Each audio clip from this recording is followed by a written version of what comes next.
Thank you, Daniela, for the introduction. Thank you, everybody, for being here. So I am Marcelo Olivares, and this is joint work with Andres Musalem and Daniel Young, all from the University of Chile.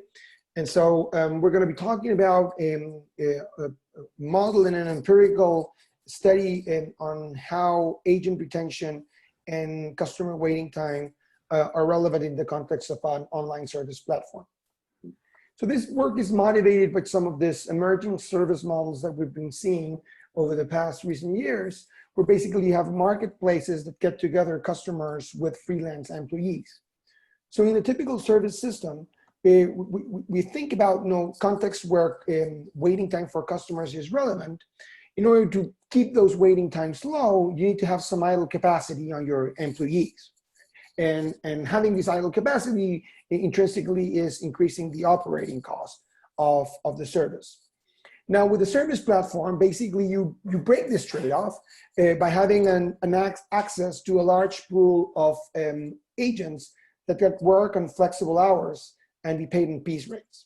So now you can keep this this large pool of employees working at low levels of utilization without increasing your operating costs.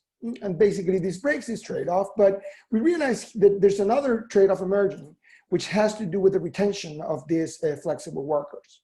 If you have a very large pool of workers, this will basically lead to low levels of workload for each of them. And eventually this will drive down your retention rate and increase employee turnover. And employee turnover can be important in some of the services where experience is relevant or where training costs are high. And that's basically the trade-off we will analyze in this paper. Okay? So the main idea here is to illustrate how should agent utilization be operated in this online service platforms in the case where customers are sensitive to waiting time, where employee retention matters, and where this retention is affected by the workload that the agents that work for the platform are experiencing. Okay? So to do this, we basically develop an empirical model to measure the impact of retention on these different aspects.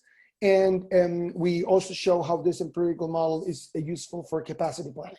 And the context of the analysis is an outbound call center where basically we have a large pool of agents that work remotely with flexible hours and that they're paid based on piece rates.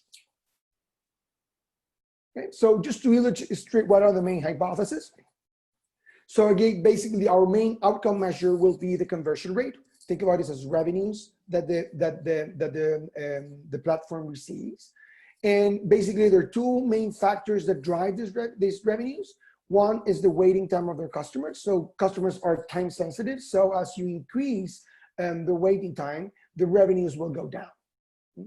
On the other hand, employee retention also matters, either because employees have learned experience or because you're able to retain your best workers. And both effects will basically drive your conversion rate up, right? So it's beneficial to increase the retention rate, the retention of your employees, okay? And now we illustrate this by looking at how these effects are affected by employee utilization. As you increase utilization, your waiting times will also increase. This is typically illustrated by a traditional QA model. But at the same time, and this is an empirical question, it's possible that in many settings, as you drive up employee utilization, the retention of your employees will also increase. And that eventually will have a positive effect of the conversion rate. And so basically you have a trade-off where you increase utilization. On one side, this will lead to lower your conversion rate. And then the other side, it will lead to an increase in the conversion rate. And we want to basically measure these two effects and balance them out in an optimal staffing policy. The context that we analyze is an online platform for auto insurance. So basically the way this platform works is that customers go online and they basically request quotes for their auto insurance. The platform is connected with several insurance companies which receive the information from the customer online and in real time provide quotes for the insurance policy. Okay. Once these quotes are received, they go into a list that is managed by the platform. The platform puts priority on which of these customers to call. And this is done in real time, and there's a predictive caller that tries to contact each of these customers in the priority list. Once the customer is contacted, then it's passed to one of the agents. Remember, the agents are working from home and they have flexible hours and they're paid in piece rates. From there on, the agent handles the case, and they can actually end up getting the reward from making the sale. In some cases, the customers do not buy. And in some cases, they also need to sort of, call the customer back because either they require additional information or need additional help in buying the insurance product. Okay, but the important point here is that once the platform assigns the case to an agent, the agent basically handles it thereafter. Now, when the platform attempts calling a customer and the customer repeatedly does not respond, basically it starts going down into the priority list until eventually basically it's dropped from the priority list because the customer is no longer interested. So that's kind of the basic setting we're analyzing here.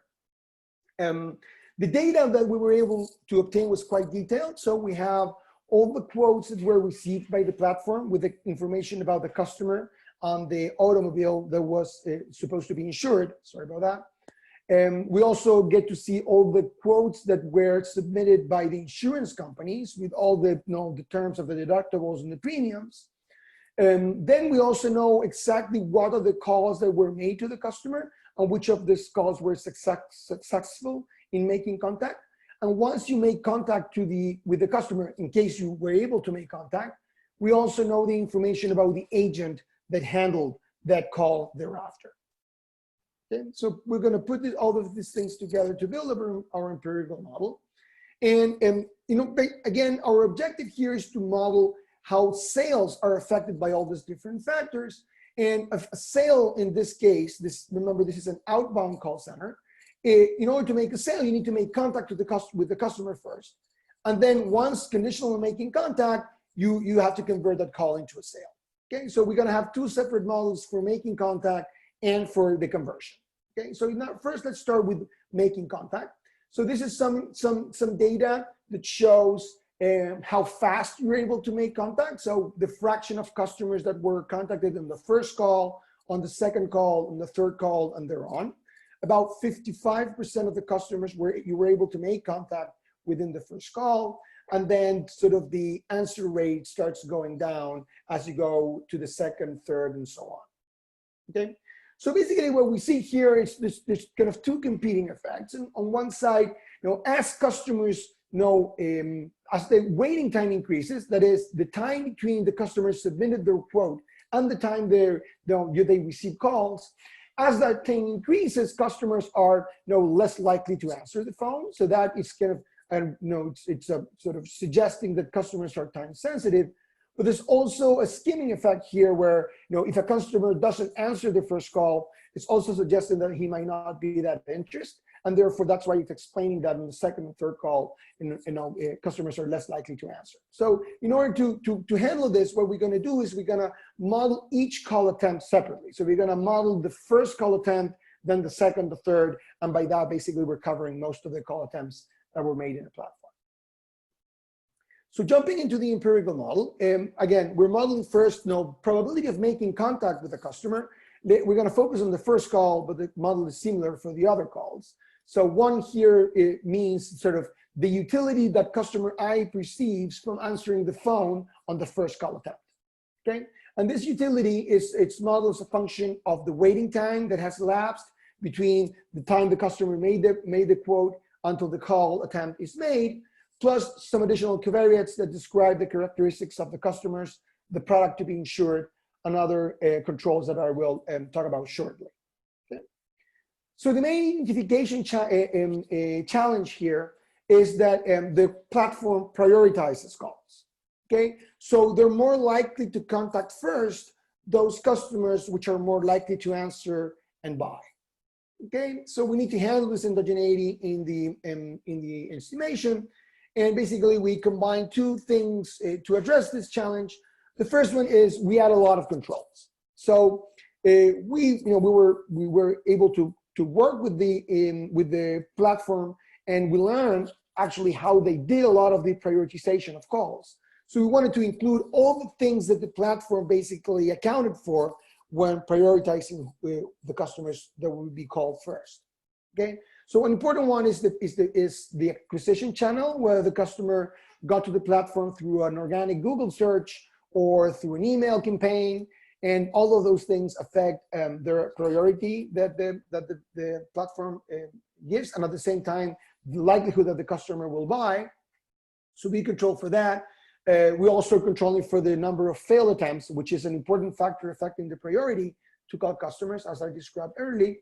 And the other thing we included here was demand shocks. So in general, we find that the amount of Google searches in the local area for auto insurance were strongly correlated with the traffic that the platform was receiving, and also their conversion rates. So we control for those things.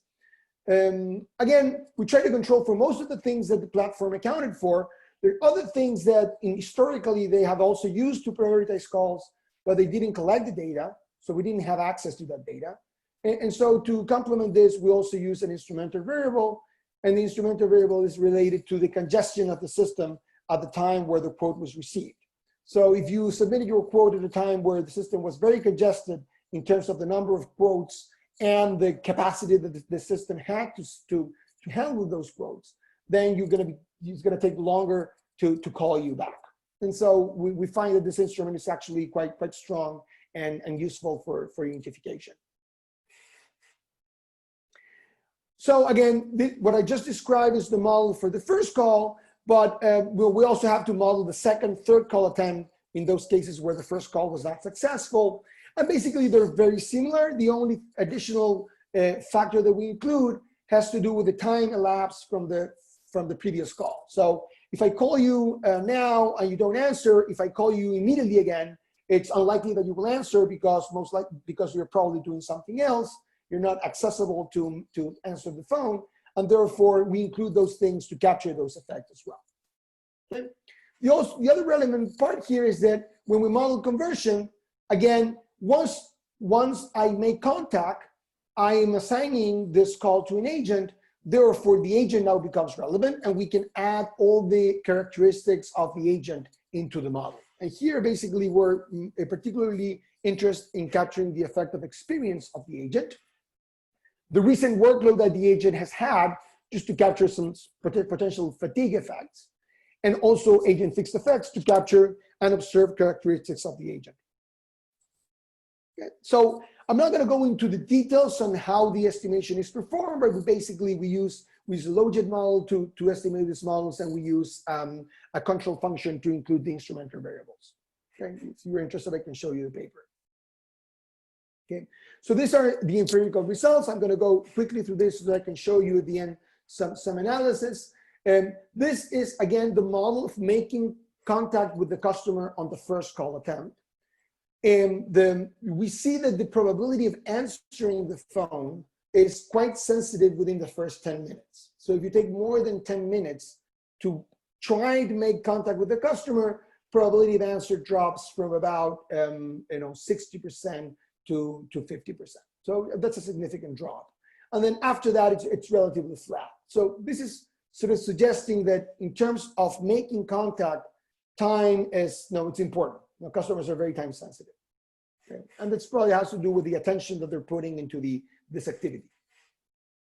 Okay. Now, conditional on making contact, we also look at the conversion effect. And again, here we see that customers are time sensitive. The longer you take to make contact, the harder it would be to convert that call into a sale. Okay. Now the effect is not as sharp as the first result that I showed you, but still, the probability can drop from about 10% to close to 5% after an hour has elapsed since the customer submitted their quote. So again, we have an effect on make contact and conversion. We combine those two effects to see what's the expected revenue of that first call attempt. And we're combining both effects together. So we see a sharp drop within the first 10 minutes in terms of probability of making the sale, and then a slower drop until about 60 minutes after the quote was made, and then relatively flat thereon. Okay. So this is suggesting that indeed customers are time sensitive. And we kind of decomposed that time sensitivity in terms of answering the call and sort of going into a sale. So that talks about one of the effects that we want to capture. The second effect has to do with a retention. Okay, so for retention, we have a more standard model where basically we model the attrition of the agents as through a survival model, where we have a hazard rate of quitting the platform on every week. And we have several covariates that try to explain this hazard rate, but in particular, we're interested in how does the workload that has been assigned to this agent, so the number of calls I'm giving to the agent affects their probability of continuing working or leaving the platform. Okay, so we estimate this to be a maximum likelihood. We include different specifications, and the results appear to be quite robust. And in terms of the economic magnitude of this effect, what we find is that if you increase the workload of the agent by 10%, that decreases their probability of leaving the platform on about 30%, which in turn implies that a 43 increase in the average lifetime of an agent in terms of their retention. Okay. So so agents appear to be quite sensitive to the amount of work that you provide, and this is consistent with what we were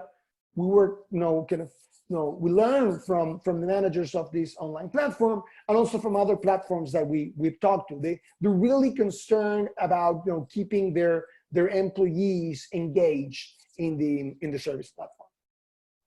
Okay, so how do we kind of put this into place in terms of thinking about how to optimize the capacity and the utilizations of the agents? So we constructed this tenure process retention policy. So think about it, you have to decide how many active agents you will have on the platform.